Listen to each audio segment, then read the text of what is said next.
Welcome back to Modern World History. My name is Stephanie Edmonds, creator of Teaching Liberty and your host of this Modern World History series. In episode 3, we are officially going to depart on our tour of the world in the year 1450. We're going to begin in East Asia, in China, and then we're going to make our way down to the South Pacific. So if you missed episode 2, you're definitely going to want to go back and watch that one, because in that episode, I revealed to you the 3 technologies that make the modern era possible.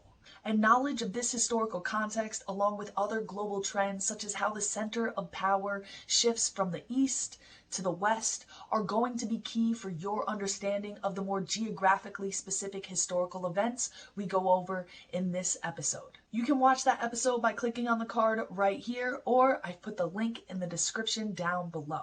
In this episode and the following 2 episodes, we will travel back in time to the year 1450 to tour the world to understand what it was like and what motivated people's actions. As we go from region to region, I suggest using the GRAPE strategy to take notes and summarize the key characteristics of each society. GRAPES is an acronym and each letter stands for one of those characteristics: geography, religion, achievements in culture, political system, economic system, social system.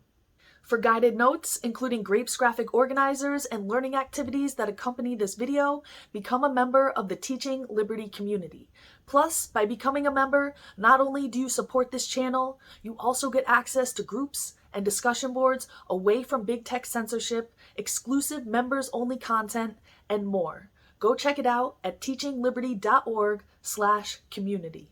Now, if you're ready to travel back in time to the year 1450, go ahead and smash that like button for me. Make sure you're subscribed to the channel and hit that notification bell so you don't miss any videos. And while you're down there, leave a comment and let me know which part of the world you're most excited to learn about. Okay, now we're ready to go. I'll see you in China.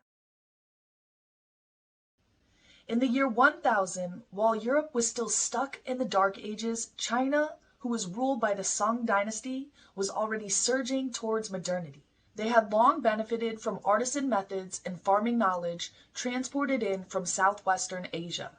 They then took this knowledge and transformed millions of peasants into diligent commercial farmers. Around this time, China had also made substantial advances in water transportation. So with its extensive network of canals and rivers, it had a distinct economic advantage over Europe. Another aspect of Chinese society that gave it an advantage over Europe was its centralized government inspired by Confucian principles. Confucius was a philosopher, a teacher, and a political figure who lived between 551 and 479 BCE. His teachings are recorded in the book The Analects and focus on ethical models of family, social interactions, government, and education. His ideas went on to become the official imperial philosophy of China, which was extremely influential during the Han, Tang, and Song dynasties. So with these geographic and political advantages, starting around the year 1000, the Chinese economy became increasingly commercialized. Aided by the use of coins and soon paper money, more people, ordinary people, were buying and selling goods. Cities grew, artisan skills improved, and wealthy landlords and merchants elaborated elegant lifestyles that dazzled outsiders for centuries to come. And just as China had imported skills and ideas from southwestern Asia in earlier times, in the 13th and 14th centuries, Chinese technologies had become superior. So the flow of influence was reversed. From painting to printing to compass navigation to gunpowder weaponry to high-temperature furnaces and ovens, much of the basis of modern technology was developed in China during this time period. However, in the mid-1200s, the Chinese were overrun by the Mongols, an Asiatic nomadic people from the north. The Mongols ruled China under the Yuan dynasty for nearly a century. In 1368, the Chinese were able to regain control under the Ming dynasty. Suspicious of outsiders, the ruling class sought stability. So they turned to their deep Confucian roots and foreigners who did not share this heritage were seen as dangerous and best kept at an arm's length. Nonetheless, Chinese porcelain, silk, lacquerwork, and the like continued to find ready markets among outsiders. But the Chinese saw little value in foreign-made goods, and they welcomed only select items such as silver, copper, and a few other raw materials in return for the items they produced for the world market. In the early 1400s, the Chinese did send out Admiral Zhang He on a series of expeditions. However, with the continued expense of protecting China's borders from another Mongol invasion in the north, many questioned the need to send repeated voyages. For maintaining and manning the fleet was expensive, and after the Grand Canal had been deepened, it was easy for grain to travel from southern to northern China on the canal, eliminating the need for warships that were needed to protect the grain shipments from pirate raids on the open sea. In fact, the Chinese government even went on to prohibit private overseas trade. They deliberately repudiated the commercial imperial expansion of the sort that had brought Europeans such as the Portuguese into the Indian Ocean at the end of the 15th century. And consequently, no Chinese explorers ever rounded Africa to reach Europe, or discovered America by crossing the Pacific, even though Chinese ships and navigational skills were fully capable of such feats at this time. This is perhaps the greatest might have been of modern history. Looking back, we question how the Chinese could have left such an obvious opening for someone else to come in and overtake their supremacy. But from the Chinese perspective at this time, it was a perfectly sensible thing to do.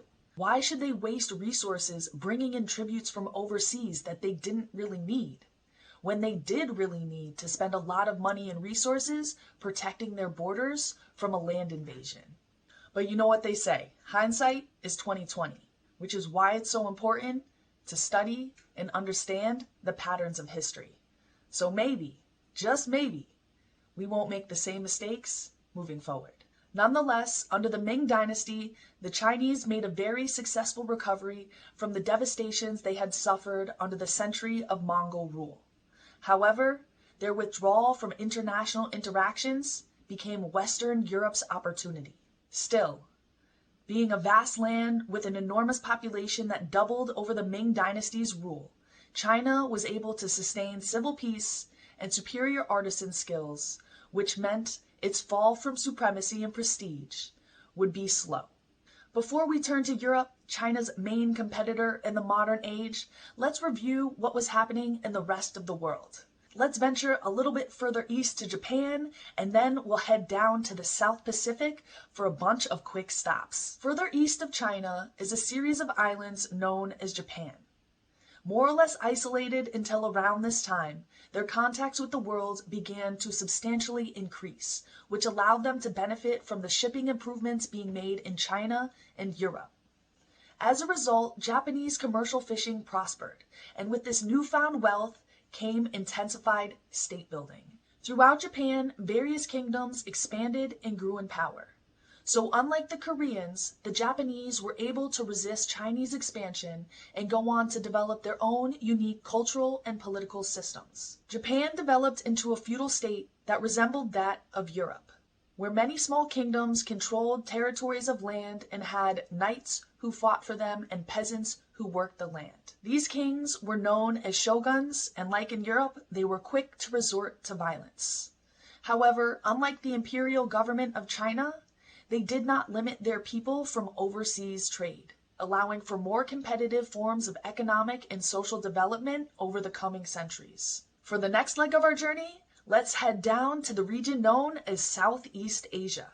Here, in 1450, a series of smaller kingdoms existed that were highly influenced by China from the north and Muslim merchants from Arabia and India, who had established a network of small sultanates along the coast and in the island regions. We will learn more about India and the Arabian Peninsula in the next episode. We have more to see in this episode though, so let's continue off the Asian mainland into the Pacific, and we will come to what is known today as New Guinea. In 1450, it was populated by hunter-gatherers who learned to live among the harsh environments. Now let's head even further south to the edge of the earth, where we find Polynesian voyagers from the Central Pacific who colonized New Zealand around 1300.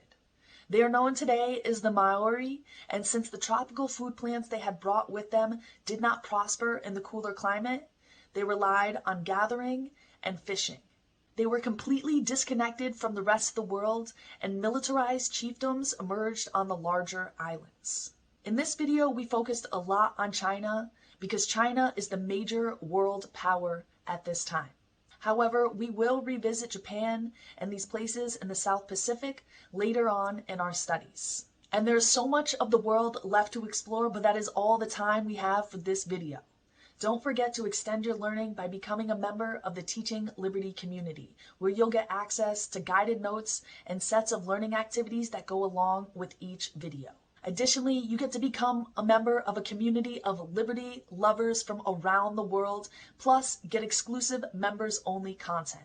All that and more at teachingliberty.org/community. Before we get out of here, make sure you've smashed that like button, you're subscribed to the channel, and hit that notification bell, because you don't want to miss the next one when we head to Western Asia, then to Africa, and don't forget to bring your jacket, because we're going to be stopping by Siberia. Until then, stay beautiful.